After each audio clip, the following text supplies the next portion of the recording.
Hello again. Hey, I'm in my little gardening paradise garden shop here, and I bet you're wondering what I'm doing. Well, I'm going to do something I've never done before. I'm actually going to harvest herbs. I have been planning to do this, and I've planted some. So I just came in to grab my basket, and I am going to show you what I'm going to do with them and how I'm going to dry them. So let's pop outside and see what we've got cooking for herbs. So here I am at my mint patch. I have been harvesting mint all summer long, of course. I mean, what else do you put in your mojitos? But my plan is to dry them naturally. So I am trying to pick them with a longer stem so that I have something to tie the bunches to, and then I can dry them. So this is what my mint patch looks like. I don't know if you can get a good view on it. So when I see something like this, I'm going to go right down and see how quick how long I can get them. I worry that they may go to seed. And so I want to get a fair bit of them bunched up. My plan is to actually make my own tea this winter. And mint is going to be a staple ingredient into that. Along with mint in my garden, I also have oregano. Now, oregano, it's a little tight down there. So let's see how deep I can go. Sans grass and weeds.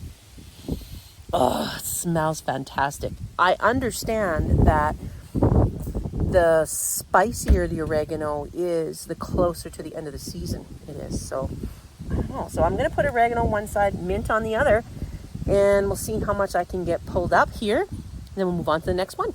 It's a little windy today, so I apologize if there's some wind sound here. I'm not sure about my lavender. I have planted 2 different types of lavender. Hopefully they will come back. They are the ones that will survive a -40 winter. But I'm not sure how to harvest it yet. So I'm going to pass by that, do a little bit more research, and then come back. I'm going to leave my dill because I'm still pickling and I'm going to need the dill. But I'm going to move over here to my lemon balm. Now, I have, I think, a love-hate relationship with lemon balm. When I first planted it, it phased out and left. And so I replanted it, and then I actually moved it into more of a sunnier spot. Yet where I see on all my research, it seems like they do well in shady spots. So I'm not quite sure I have been successful with lemon balm, but here is where I have moved it, and this is where it stands. So I'm going to pull off a wee bit here because it's such a small amount. Maybe I should have brought my little snippers. I don't want to wreck the plant. So let me go and grab my snippers, and I'm going to grab a little bit of lemon balm, and then we'll move on. I may have missed the boat on the raspberry leaves. If we can find, and I will look, if we can find really spring tenders of raspberry leaves that have a fragrancy, then we can harvest those. I was back and forth on whether or not I even wanted to plant raspberries, and so they were on sale, and I bought a couple bushes. But I didn't get any raspberries this year. It would have been a bonus if I did. So this is what they look like. They've kind of seen their day. So I don't know. I'm thinking maybe down at the bottom here, something like this might work. So I'm going to pull out my snippers, and I'll snip a few things and dry them to see what happens. It does give a very nice addition to teas, I've heard, so I do want to kind of give it a bit of a try. Rose hips. Let's have a little chat about rose hips. So I have a plethora of wild rose bushes in the back of my property, and you probably have seen the video Death by Rose Hips, because I harvested a bunch of rose hips last year, and I did make a tea of it, just the rose hips. I wouldn't do it again. I didn't really taste it. It tasted like nothingness. So I have a hard time believing that they would be any good addition to a tea that I was planning on making in the future. However, they are not ready to be harvested yet. They're still quite orange looking, and I think they need to be a little bit more red. So, having said that, we will just move along. Now, although I don't plan on using rose petals in my tea, I do collect rose petals to dry for decoration, but also I do soak them in olive oil and use it as a nice face moisturizer as well. So I've done that a couple times, and as luck would have it, my rose bush does need a little bit of attention. So if you've had the video that I've sent before about and toured my garden, this is a campfire rose bush. It blooms literally from May to October. It is so beautiful, so full. It does wonderful in our Canadian winters, so I highly recommend it. I'm just going to be taking a few of the petals that are willing to come with me today. Oh, hello, little spider. And they literally just pop off like that. And then I'll take an opportunity to trim them back to the proper leaf so that it's ready to go for the next bloom. I just want to show you why it's called campfire, because this is a good example. So when the roses start, they start out as yellow. Then when they bloom, you get that beautiful pink look. And then as they age out, it turns into almost a white, like a campfire flame. You have different colors. Isn't that pretty? Now, this little number is what I added this year, and some success. Hello, cilantro that hasn't bolted. Love that. Dill, fernleaf dill. My rosemary died the first time, so this is my second planting of it. I don't know if I'll see anything out of it. My basil, I'm not quite sure what to make of it. I am gonna take a bit today, but it's going to dry a little differently. I'm going to do that in the dehydrator because it has to be flat. And this down here is sage. I don't know much about sage, so quite certain it's not mature yet. So I'm going to leave that. I also have chamomile, and chamomile I planted probably late May, early June, and it's not ready yet. So I actually have brought it inside to see if I can get more sunshine moving on it. Maybe it's not something that I can actually look at until later on in the winter, but that's where we have it. So I only have the rose petals, the mint, the raspberry leaves, the oregano, and the lemon balm. But I am going to pop inside and start wrapping them in bunches for our next step. So I'll see you back inside. Here we are inside. And for those of you who have just tuned in, I'm Lorianne, and this is Stonehaven Shorts, where we do all things just in trial and error. I'm new to country living, renewed to country living, and making a lot of mistakes. So hopefully, if you have any advice, please comment below, because I would love to learn. We are harvesting herbs today. We've been outside. We have collected mint, and it smells wonderful.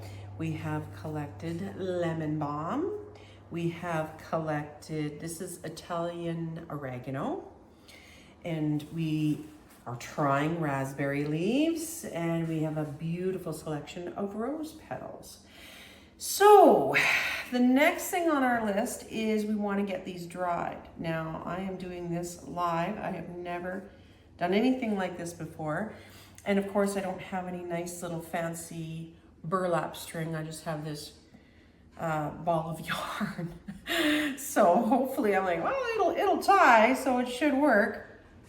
So the vision is to dry it upside down, have enough stems so that you can tie it. So I may sacrifice just a few leaves. I'm not going to throw them out because I may put them somewhere, but I want to have something long enough to be able to tie onto. So Let's see where this puts us. I'm doing the mint first because those stems seem to be the most agreeable.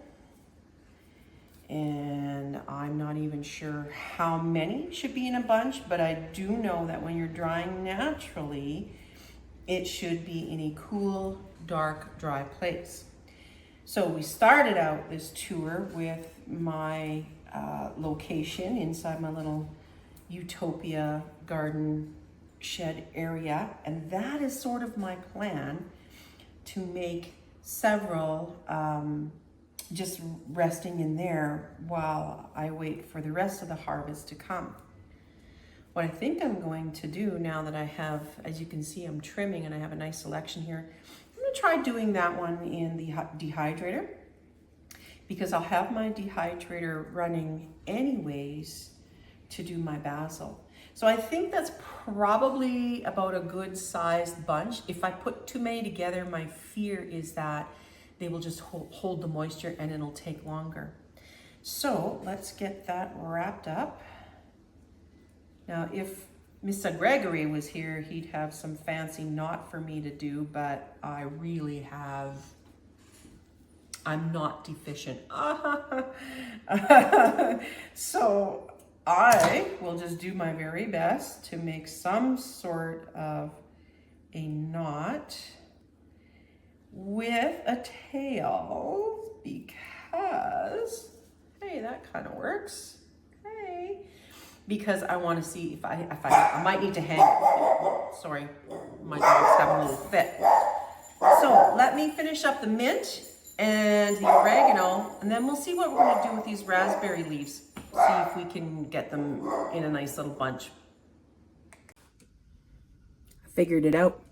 So easy. So I just stapled this jute rope, and I plan on just using clothespins. Like, hello, duh, I was thinking it was more complicated than it is. So first up is our oregano.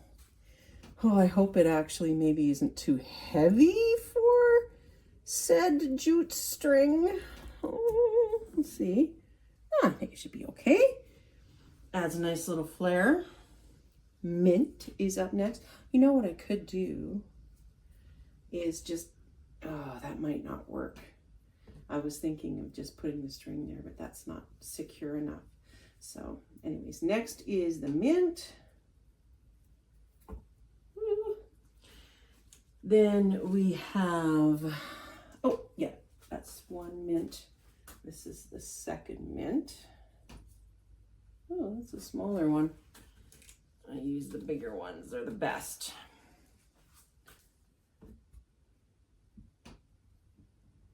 And another mint. Use a smaller one for our little lemon balm. And just to make it pretty and balanced, get on there, there we go. The raspberry leaves, I will put sort of right there, just so, I mean, why not? You gotta look pretty, right? You can't just have ordinary herbs drying. So there, let me see if I can pull you a little closer here. Excuse the mess in my garden shed. It's not something that I actually tidy on a daily basis. But that is what we have, folks. Now, I am so not sure if this will work. I'm all new to this, but I'm willing to try it. So, avoid the ordinary. Try drying some herbs. Looks cute. Hope it works.